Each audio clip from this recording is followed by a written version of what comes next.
आत्मन। प्रेम क्या है?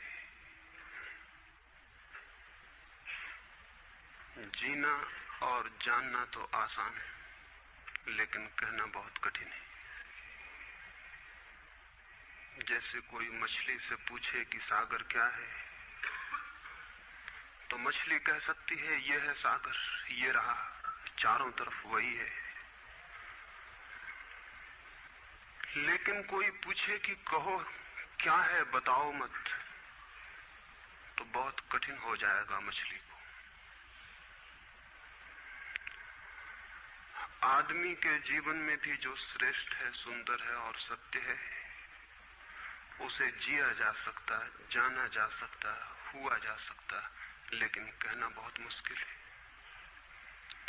और दुर्घटना और दुर्भाग्य यह है कि जिसमें जिया जाना चाहिए, जिसमें हुआ जाना चाहिए, उसके संबंध में मनुष्य जाति 5-6 हजार वर्ष से केवल बातें कर रही है। प्रेम की बात चल रही है, प्रेम के गीत गाए जा रहे हैं, प्रेम के भजन गाए जा रहे हैं, और प्रेम का मनुष्य के जीवन में कोई स्थान नहीं है। अगर आदमी के भीतर खोजने जाएं तो प्रेम से ज्यादा असत्य शब्द दूसरा नहीं मिलेगा। और जिन लोगों ने प्रेम को असत्य सिद्ध कर दिया है और जिन्होंने प्रेम की समस्त धाराओं को अवरुद्ध कर दिया है, और बड़ा दुर्भाग्य यह है कि लोग समझते हैं वे ही प्रेम के जन्मदाता भी हैं। धर्म प्रेम की बातें करता है, लेकिन आज तक जिस प्रकार का धर्म मनुष्य जाति के ऊपर दुर्भाग्य की भांति छाया हुआ है, उस धर्म ने ही मनुष्य के जीवन से प्रेम के सारे द्वार बंद कर दिए। और न इस संबंध में पूरब और पश्चिम में कोई फर्क है, न हिंदुस्तान में और न अमेरिका में कोई फर्क है। मनुष्य के जीवन में प्रेम की धारा प्रकट ही नहीं हो पाई, और नहीं हो पाई तो हम दोष देते हैं कि मनुष्य ही बुरा है, इसलिए नहीं प्रकट हो पाई। हम दोष देते हैं कि ये मन ही जहर है, इसलिए प्रकट नहीं हो पाई। मन जहर नहीं है, और जो लोग मन को जहर कहते रहे, उन्होंने ही प्रेम को जहरीला कर दिया, प्रेम को प्रकट नहीं होने दिया। मन जहर हो कैसे सकता है? इस जगत में कुछ भी जहर नहीं है। परमात्मा के सारे उपक्रम में कुछ भी विष नहीं है, सब अमृत है। लेकिन आदमी ने सारे अमृत को जहर कर लिया है, और इस जहर करने में शिक्षक, साधु संत और तथाकथित धार्मिक लोगों का सबसे ज्यादा हाथ है। इस बात को थोड़ा समझ लेना जरूरी है, क्योंकि अगर ये बात दिखाई न पड़े तो मनुष्य के जीवन में कभी भी प्रेम भविष्य में भी नहीं हो सकेगा। क्योंकि जिन कारणों से प्रेम नहीं पैदा हो सका है, उन्हीं कारणों को हम प्रेम प्रकट करने के आधार और कारण बना रहे हैं।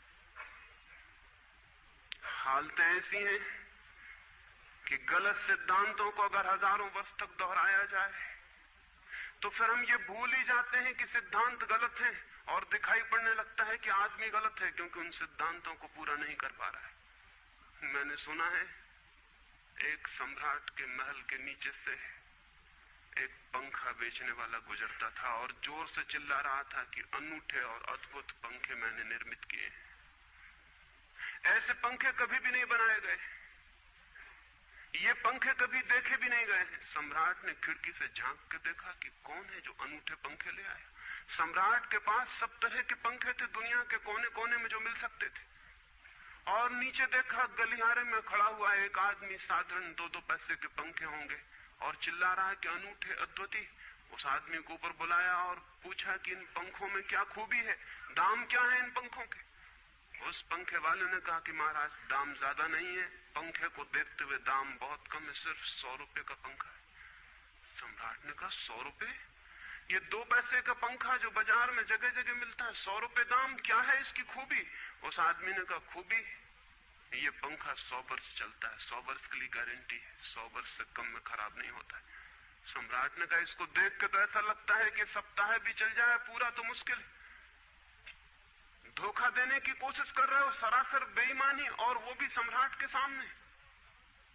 उस आदमी ने कहा आप मुझे भली भांति जानते हैं, इसी गलिहारे में रोज पंखे बेचता हूं, 100 रुपए दाम है इसके, और अगर 100 वर्ष न चले तो जिम्मेदार मैं हूं, रोज तो नीचे मौजूद होता हूं, और फिर आप सम्राट हैं, आपको धोखा देके जाऊंगा कहां। वो पंखा खरीद लिया गया। सम्राट को विश्वास तो न था, लेकिन आश्चर्य भी था कि यह आदमी सरासर झूठ बोल रहा है, किस बल पर बोल रहा है। पंखा 100 रुपए में खरीद लिया गया और उससे कहा कि 7वें दिन तुम उपस्थित हो जाना। 2-4 दिन में ही पंखे की डंडी बाहर निकल गई, 7वें दिन तो वो बिल्कुल मुर्दा हो गए। लेकिन सम्राट ने सोचा कि शायद पंखे वाला आएगा नहीं, लेकिन ठीक समय पर 7वें दिन वो पंखे वाला हाजिर हो गया। उसने कहा कहो महाराज। उन्होंने कहा कहना नहीं, ये पंखा पड़ा हुआ है टूटा हुआ, ये 7 दिन में ये गति हो गई, तुम कहते 100 वर्ष चलेगा। पागल हो या धोखेबाज क्या हो। उस आदमी ने कहा कि मालूम होता है आपको पंखा जलना नहीं आता है। पंखा तो 100 वर्ष चलता ही, पंखा तो गारंटीड है, आप पंखा जलते कैसे थे। सम्राट ने कहा और भी सुनो, अब मुझे ये भी सीखना पड़ेगा कि पंखा कैसे किया जाता है। उस आदमी ने कहा कृपा करके बताइए कि इस पंखे की गति 7 दिन में ऐसी कैसे बना दी आपने, किस भांति पंखा किया। सम्राट ने पंखा उठा के करके दिखाया कि इस भांति मैंने पंखा किया है। उस आदमी ने कहा समझ गया, भूल, इस तरह पंखा नहीं किया जाता। सम्राट ने कहा और क्या रास्ता है पंखा जलने का। उस आदमी ने कहा पंखा पकड़िए सामने और सिर को हिलाइए। पंखा 100 वर्ष चलेगा,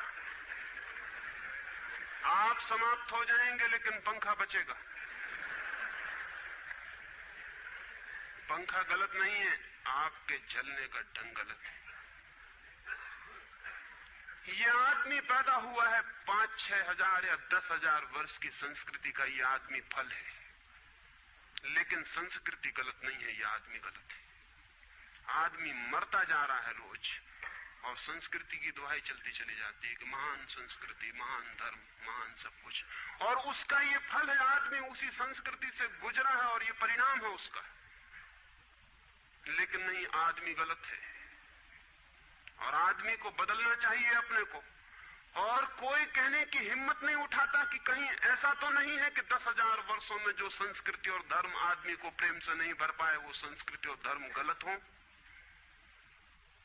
और अगर 10,000 वर्षों में आदमी प्रेम से नहीं भर पाया, तो आगे कोई संभावना है इसी धर्म और इसी संस्कृति के आधार पर कि आदमी कभी प्रेम से भर जाए।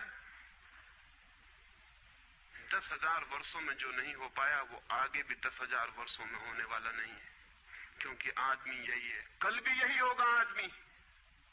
आदमी हमेशा से यही है और हमेशा यही होगा। और संस्कृति और धर्म जिनके हम नारे दिए चले जाते हैं, संतों और महात्माओं की जिनकी दुहाइयां दिए चले जाते हैं, सोचने के लिए हम तैयार नहीं कि कहीं हमारा बुनियादी चिंतन की दिशा ही तो गलत नहीं है। मैं कहना चाहता हूं कि वो गलत है, और गलत सबूत है ये आदमी। और क्या सबूत होता है? एक बीज को हम बोएं और फल जहरीले और कड़वे हों, तो क्या सब सिद्ध होता है?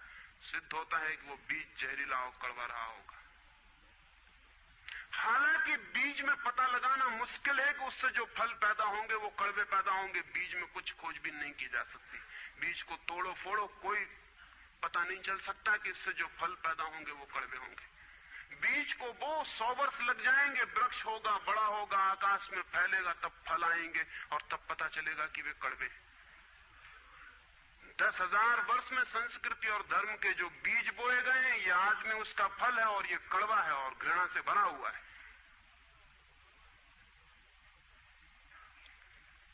लेकिन उसी की दुहाई दिए चले जाते हैं हम और सोचते हैं उससे प्रेम हो जाएगा। मैं आपसे कहना चाहता हूं उससे प्रेम नहीं हो सकता है, क्योंकि प्रेम के पैदा होने की जो बुनियादी संभावना है, धर्मों ने उसकी ही हत्या कर दी है और उसमें ही जहर घोल दिया है। मनुष्य से भी ज्यादा प्रेम पशुओं और पक्षियों में और पौधों में दिखाई पड़ता है, जिनके पास न कोई संस्कृति है न कोई धर्म है। संस्कृत और सुसंस्कृत और सभ्य मनुष्यों की बजाय असभ्य और जंगल के आदमी में ज्यादा प्रेम दिखाई पड़ता है, जिसके पास न कोई विकसित धर्म है, न कोई सभ्यता है, न कोई संस्कृति है। जितना आदमी सभ्य, सुसंस्कृत और तथाकथित धर्मों के प्रभाव में मंदिरों और चर्चों में प्रार्थना करने लगता, उतना ही प्रेम से शून्य क्यों होता चला जाता। जरूर कुछ कारण है, और दो कारणों पर मैं विचार करना चाहता हूं। अगर वे ख्याल में आ जाएं तो प्रेम के अवरुद्ध स्रोत टूट सकते हैं और प्रेम की गंगा बह सकती है। वो हर आदमी के भीतर है, उसे कहीं से लाना नहीं है।